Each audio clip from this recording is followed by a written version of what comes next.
Once a giant, always a giant. For me, it's only a giant. What's going on YouTube? Diggy546. Definitely hit that subscribe button if you're new. Like the video if you like the video. And I won't tell if you click that bell. But let's go ahead and get into it. So Phil Simms again has spoken on Daniel Jones. And Phil Simms has pretty much been a supporter of DJ pretty much his whole career. Of course, him being a former Giants quarterback, he knows how difficult it is to play in New York. I mean, Eli got here and New York was trying to run him out. New York was trying to run Eli out of the building his first couple of years until he broke out and won that Super Bowl.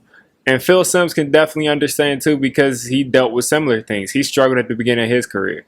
So he's been giving Daniel Jones the benefit of the doubt most of the time.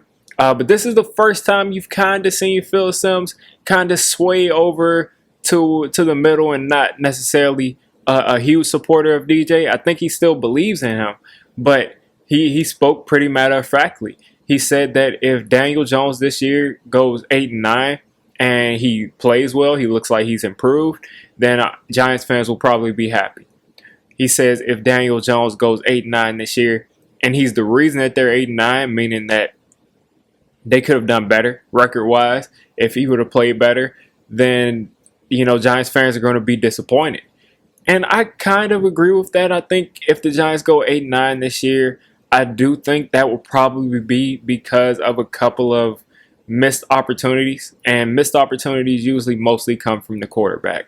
And if you have someone like Daniel Jones who has a history of turning the ball over, he's been getting better at it. But that's one way that you could have a team that underachieves, that is supposed to win, 10 or 11 games. Or I think everybody pretty much expects the Giants to go from 9 to 12 games or, somewhere from in that range. It's kind of difficult to predict, especially with the 17-game season. But people who are optimistic about the Giants are expecting them to probably go between 9 to 12 wins. I've seen that's pretty much where I've seen most Giants fans. The conservative ones are around 9 or 8 wins. But Daniel Jones, if he turns the ball over, if he doesn't look sharp, and if he's the reason that this team doesn't do that, I do think Giants fans will be disappointed. But I don't think that's going to happen. I really believe that Daniel Jones is going to get out there and he's really going to step up. Now, is it going to be a Josh Allen step up? I'm not 100% sure because the Josh Allen thing, that's something that happens every once in a while. You really can't put much stock into someone making that kind of a jump. But at the same time, Daniel Jones' career thus far has been pretty weird.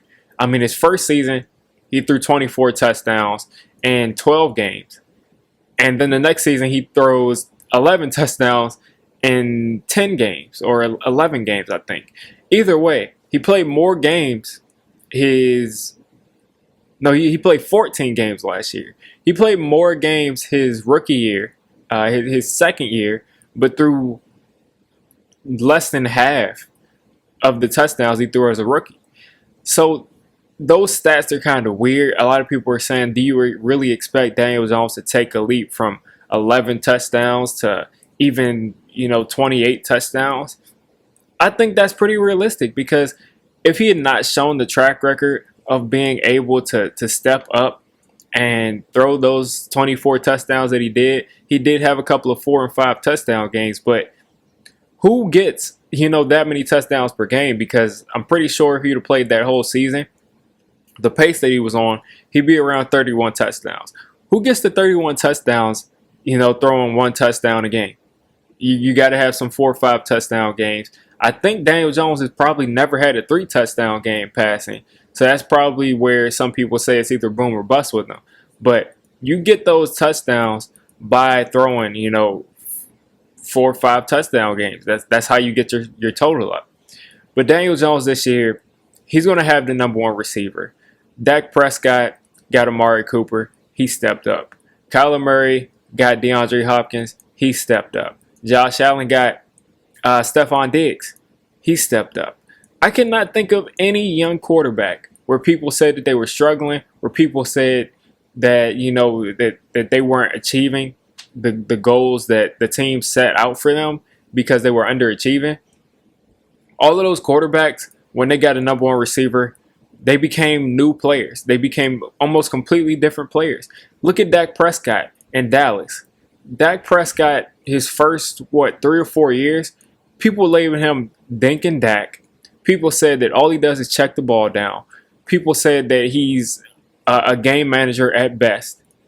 You give him just Amari Cooper, going back a couple of years, all of a sudden Dak Prescott is throwing the ball all over the place. Kyler Murray last year, he got DeAndre Hopkins, and all of a sudden he goes from someone who can only run it to someone who's, and he was up there towards the top of the league in touchdowns for most of last season until he got hurt. Now he still is sort of mostly a running quarterback, but at the same time, he got a heck of a lot better throwing the ball, and part of that is because he had someone that he could depend on. He had someone that he could throw the ball to when times got tough. Deshaun Watson, he had DeAndre Hopkins, and times where he was scrambling around and there was nowhere to go with the ball, he could throw it up to DeAndre Hopkins, gets a 40-yard touchdown. Is that really something special that Deshaun Watson did? No. It's because of DeAndre Hopkins. He just made a spectacular play. Same thing with Kyler Murray with sort of that Hail Mary throw to DeAndre Hopkins last year. Not saying that Kyler Murray didn't do anything on that play, but that's mostly DeAndre Hopkins. Now, let's look at all the top quarterbacks in the league, and let's see that they all have number one wide receivers. Aaron Rodgers, Devontae Adams, Tom Brady, multiple number one wide receivers on that team. Patrick Mahomes, Tyreek Hill, Travis Kelce. Travis Kelce had 1,400 yards. Travis Kelce is basically a number one wide receiver, and then you add on Tyreek Hill. There's no top quarterback who people are saying are right there in the top 3 of quarterbacks in this NFL that don't have a number one proven wide receiver. You just don't find it because the receivers help make the quarterback who they are. Now, are you going to have outliers like, Tom Brady 2 years ago and New England? And you're going to have some outliers where you just have quarterbacks who are so great that they just bring receivers along. But I've never seen this where a quarterback has no wide receivers in their first 2 or 3 years and they just play great. They just play so great. Like, let's look at, unless you're Lamar Jackson, because Lamar Jackson can just run the ball. But Justin Herbert last year, Keenan Allen, Mike Williams, Hunter Henry, a running game. Let's be real. Let's pay attention to what's going on. You never see a young quarterback come in there. And the funny thing is, the only two people I can think of as young quarterbacks who really came in and lit things on fire is Baker Mayfield and Daniel Jones without a number one wide receiver. Daniel Jones did not have a number one 2 years ago. Baker Mayfield, at least he had Jarvis Landry. That was better than anything DJ had.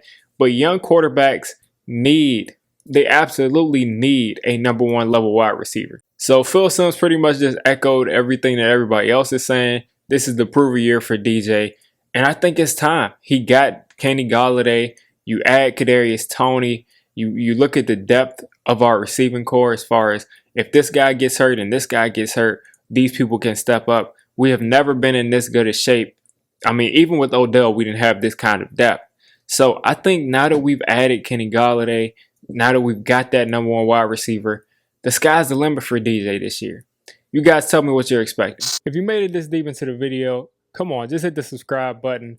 I make Giants content primarily, draft content secondarily, and during the season, I'm going to be doing a lot of reacting to pretty much most of the NFL games and everything NFL. So if you made it this deep, go ahead and join the D6 squad.